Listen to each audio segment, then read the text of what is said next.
NMR spectroscopy या nuclear magnetic resonance spectroscopy. फर्स्टमा यो लेसनको चाहिँ हामी बेसिक इन्ट्रोडक्सन र बेसिक कन्सेप्टहरुबाट चाहिँ यो लेसनलाई स्टार्ट गरौँ। जुनसुकै इलिमेन्टको पनि न्यूक्लियसमा प्रोटोन प्रेजेन्ट हुन्छ। अब यहाँ हामीले फिगरमा यो चाहिँ एउटा इलिमेन्टको न्यूक्लियस भनेर हामी सपोज गरौँ। यो न्यूक्लियसमा त प्रोटोन प्रेजेन्ट हुन्छ भित्र र यो न्यूक्लियसलाई चाहिँ वरिपरि चाहिँ इलेक्ट्रोनले रिभल्भ गर्छ र यहाँ चाहिँ प्रोटोनले चाहिँ एउटा टाइनी म्याग्नेटको रूपमा काम गर्छ क्या। त्यसको कारणले चाहिँ यो इलेक्ट्रोन चाहिँ त्यो न्यूक्लियसको वरिपरि घुम्छ नि त। यदि यसले स्मल म्याग्नेटको रूपमा काम नगरेको भए त यो इलेक्ट्रोन उता निस्किएर जान सक्थ्यो। तर यहाँ चाहिँ के गर्छ भन्दाखेरि प्रोटोनले चाहिँ टाइनी स्मल म्याग्नेटको रूपमा काम गर्छ, जसको कारणले यो इलेक्ट्रोन चाहिँ न्यूक्लियसको वरिपरि घुम्छ।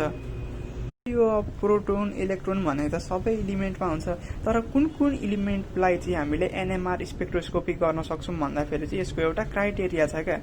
अब जुनसुकै इलिमेन्ट है, अब त्यसको न्यूक्लियसको चाहिँ यदि स्पिन क्वान्टम नम्बर चाहिँ 0 भन्दा ग्रेटर छ भने त्यस्तो खालको इलिमेन्टको चाहिँ हामी एनएमआर स्पेक्ट्रोस्कोपी गर्न सक्छौँ र त्यो इलिमेन्टको मोलिक्युल्स या एटमलाई चाहिँ हामी एनएमआर एक्टिभ भन्छौँ। कस्तो खालको एटम इलिमेन्टको एटमको चाहिँ स्पिन क्वान्टम नम्बर 0 हुन्छ भन्दाखेरि चाहिँ यस्तो खालको एटम जसको चाहिँ एटोमिक नम्बर र एटोमिक वेट बोथ चाहिँ इभन नम्बर हुन्छ भने त्यस्तो खालको हैन एटम, त्यस्तो खालको इलिमेन्टको एटमको चाहिँ स्पिन क्वान्टम नम्बर 0 हुन्छ। यो पछि बाँकी रहेको केसमा चाहिँ स्पिन क्वान्टम नम्बर चाहिँ 0 भन्दा ग्रेटर हुन्छ। कारणले अब यस्तो खालको एटम इलिमेन्टको एटम जसको चाहिँ atomic number atomic mass both even number हुन्छ भने यस्तो खालको एटम चाहिँ एनएमआर एक्टिभ नहुने भयो, एनएमआर इनएक्टिभ हुने भयो। अब हामी यहाँ एक्जाम्पल हेर्न सक्छौँ एनएमआर एक्टिभ र एनएमआर इनएक्टिभ एटमहरूको, जस्तै 1H1 13C6 14N7 17O8। मैले भनेको यो एटमहरू छ नि, यहाँ के भयो भन्दाखेरि C136 भनेको यहाँ 13 त अड नम्बर भयो नि त, त्यही भएर यो एनएमआर एक्टिभ भयो। अब N147 यहाँ 7 त अड नम्बर भयो नि त, त्यही भएर यो एनएमआर एक्टिभ भयो हैन। अब F199 अब यहाँ 19 अड नम्बर भयो, 9 पनि अड नम्बर भयो, त्यही भएर यो एनएमआर एक्टिभ भयो।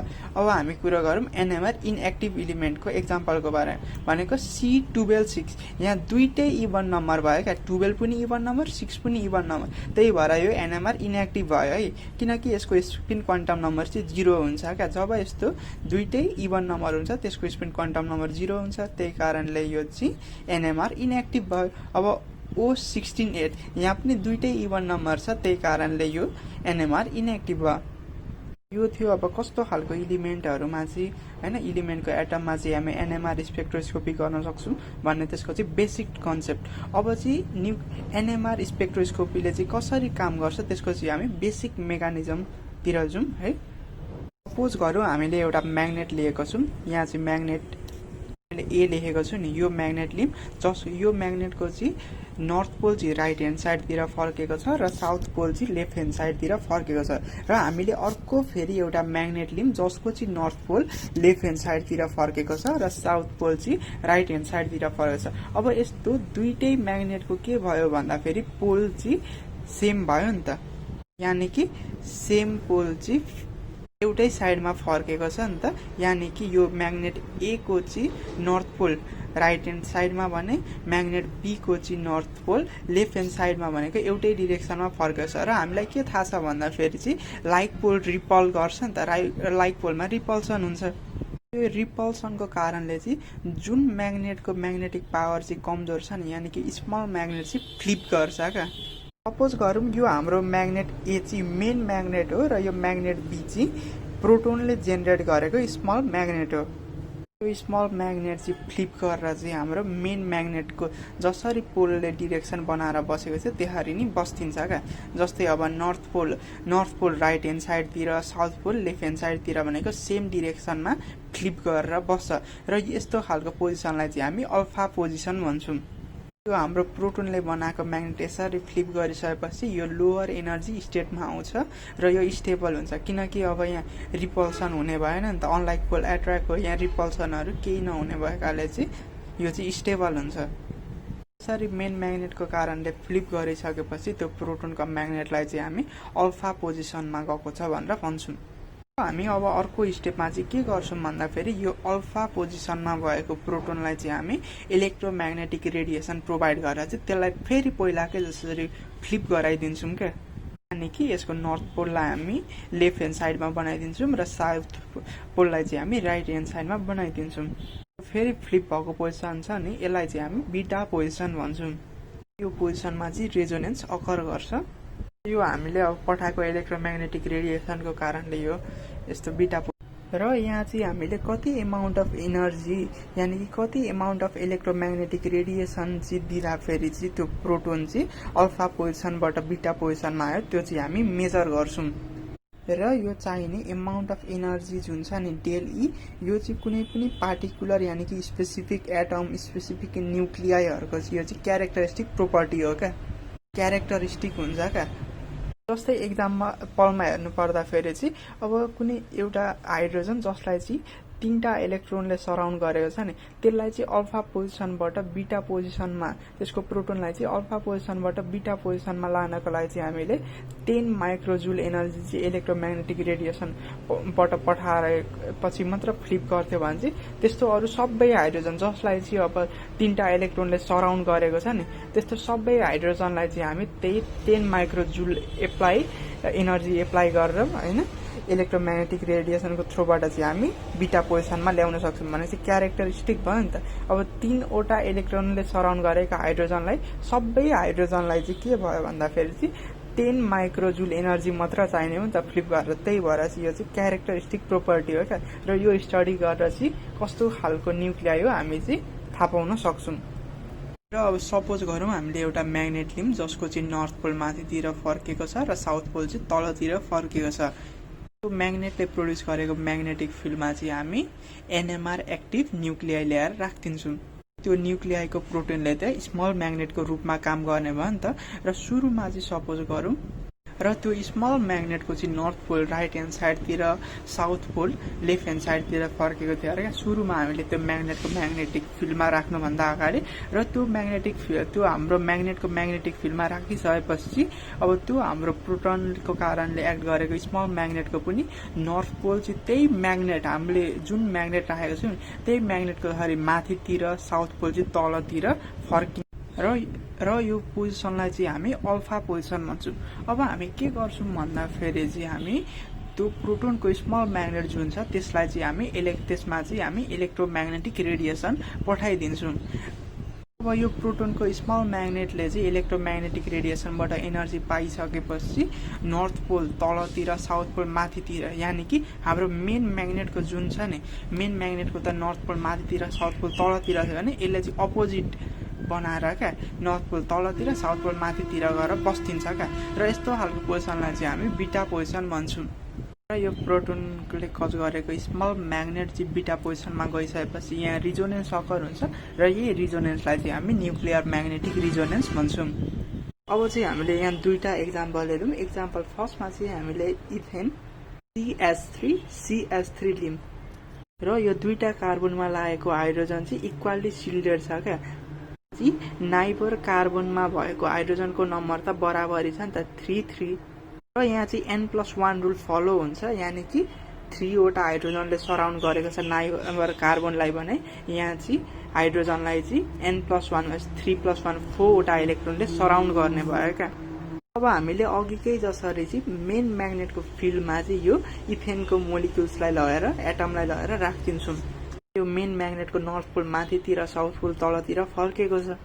अब हाम्रो इथेनलको प्रोटोनले प्रोड्युस गरेको म्याग्नेटिक फिल्डको चाहिँ नर्थ पोल राइट ह्यान्ड साइडतिर साउथ पोल लेफ्ट ह्यान्ड साइडतिर सुरुमा फर्केको थियो अरे सपोज गरौँ है। मेन म्याग्नेटले प्रोड्युस गरेको म्याग्नेटिक फिल्डमा राखिसकेपछि यो इथेनलको प्रोटोनले प्रोड्युस गरेको म्याग्नेटिक फिल्डको पनि डिरेक्सन चाहिँ चेन्ज भएर चाहिँ नर्थ पोल हैन माथितिर साउथ पोल तलतिर जान थाल्छ क्या। तर यो सिल्डेड कन्डिसन भएकोले चाहिँ कम्प्लिटली चाहिँ नर्थ पोल माथितिर साउथ पोल तलतिर जाँदैन, कम्प्लिट अल्फा पोजिसनमा चाहिँ जाँदैन, तर हल्का झुकेर हल्का स्थिर फर्केर हैन राइट ह्यान्ड साइडतिर फर्केर अब कम्प्लिटली यो अल्फा पोजिसनमा जाँदैन क्या सिल्डेड कन्डिसन भएर हैन। यही फिगरमा देखाए जसरी बस्तिन्छ। अब हामी चाहिँ फेरि के गर्छौँ भन्दा फेरि चाहिँ इलेक्ट्रोम्याग्नेटिक रेडिएसन पठाइदिन्छौँ क्या। इएमआर इलेक्ट्रोम्याग्नेटिक रेडिएसन पठाइसकेपछि प्रोटोनले एनर्जी पाउँछ र अहिले जसरी चाहिँ बीटा पोजिसनमा आउँछ क्या। र यहाँ चाहिँ हामीलाई अल्फा पोजिसनदेखि बीटा पोजिसनमा लानको लागि चाहिँ अलिक थोरै एनर्जी चाहिन्छ, किनकि यो हाम्रो अल्फा पोजिसनमा त कम्प्लिट माथि नर्थ पोल साउथ पोल तलतिर बनाएर बसेको छैन नि त। त्यही भएर चाहिँ हामीलाई अहिलेको जसरी धेरै एनर्जी होइन, हामीलाई अलिक कम्ती एनर्जी लाग्छ। र हामीले चाहिँ यही फिगरमा देखाए जस्तै यो कन्डिसनमा चाहिँ हामीले एउटा पिक भएको एनएमआर स्पेक्ट्रल पाउँछौँ क्या, किनकि यो दुईटै हाइड्रोजनको नाइभर हाइड्रोजन त बराबरी छ नि त। त्यही भएर चाहिँ दुईटै कार्बनमा लागेको हाइड्रोजन चाहिँ उस्तै भएकाले चाहिँ यहाँ चाहिँ हामीले एउटा मात्र पिक पाउँछौँ।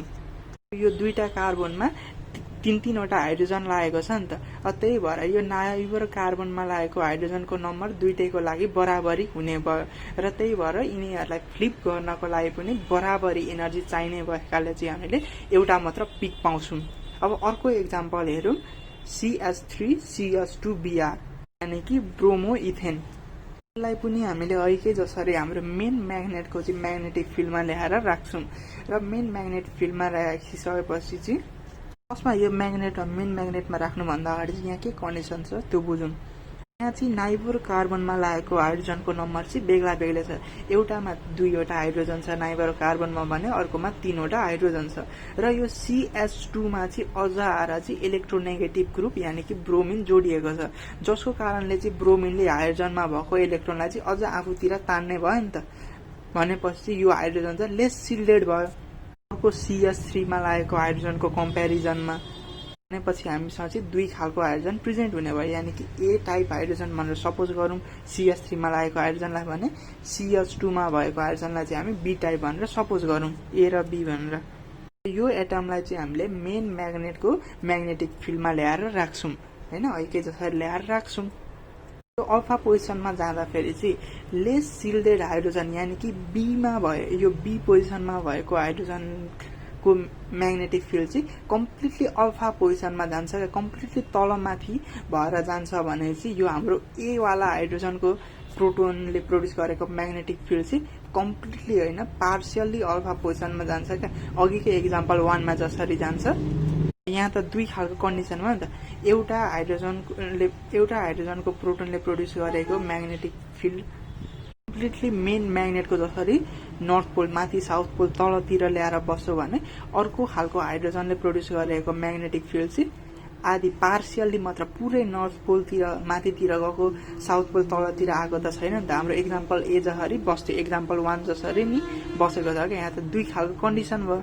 हामीले अघिकै जसरी यहाँ चाहिँ इलेक्ट्रोम्याग्नेटिक रेडिएसनको थ्रुबाट चाहिँ हामी यो प्रोटोनलाई चाहिँ एनर्जी प्रोभाइड गर्छौँ, यो हाइड्रोजनको प्रोटोनलाई एनर्जी प्रोभाइड गर्छौँ।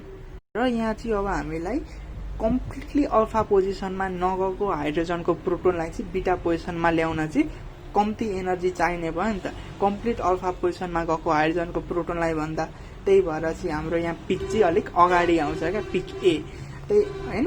अनि यहाँ पछाडिपट्टि अब त्यो पछि चाहिँ हामीलाई अब कम्प्लिटली अल्फा पोजिसनमा गएको हाइड्रोजनको प्रोटोनलाई बीटा पोजिसनमा ल्याउनको लागि अलिक धेरै एनर्जी चाहिन्छ नि त। त्यही भएर यो पिक बी चाहिँ अलिकति पछाडितिर आएको हो क्या। अब हामीलाई चाहिँ पार्सियल्ली अल्फा पोजिसनमा गएको हाइड्रोजनको प्रोटोनलाई चाहिँ अब 10 माइक्रोजुल एनर्जी प्रोभाइड गरेर चाहिँ हामीले बीटा पोजिसनमा ल्याउन सक्छौँ भने चाहिँ यो कम्प्लिटली अल्फा पोजिसनमा गएको हाइड्रोजनको प्रोटोनलाई चाहिँ बीटा पोजिसनमा ल्याउनको लागि चाहिँ हामीलाई अब 15 माइक्रोजुल एनर्जी चाहिने भयो नि त। त्यही भएर यो बीको पिक चाहिँ अलिकति पछाडि। अब हाम्रो एक्जाम्पल फर्स्टमा एउटा पिक, एक्जाम्पल 2मा किन दुईवटा बुझ्यो नि त, किनभने अब हाम्रो एक्जाम्पल फर्स्टमा चाहिँ एउटा खालको मात्र हाइड्रोजनको प्रोटोन भएकोले यहाँ एउटा पिक छ भने एक्जाम्पल सेकेन्डमा चाहिँ दुई खालको हाइड्रोजन छ। त्यही भएर यिनीहरूलाई चाहिँ हामीले बीटा पोजिसनमा ल्याउनको लागि त दुई खालको एनर्जी चाहिन्छ। एउटा भनेको चाहिँ कम्प्लिटली अल्फा पोजिसनमा गएको हाइड्रोजनलाई ल्याउन भने अर्को भनेको चाहिँ पार्सियल्ली अल्फा पोजिसनमा गएको हाइड्रोजन प्रोटोनलाई ल्याउनको लागि। त्यही भएर यहाँ दुई खालको एनर्जी चाहिने भएकाले चाहिँ हाम्रो यहाँ दुईवटा पिक आएको हो। र हामी यो एनएमआर स्पेक्ट्रोस्कोपीमा चाहिँ यो पिकलाई स्टडी गरेर चाहिँ त्यहाँ कुन कम्पाउन्ड प्रेजेन्ट थियो होइन त्यो स्टडी गर्न सक्छौँ नि त।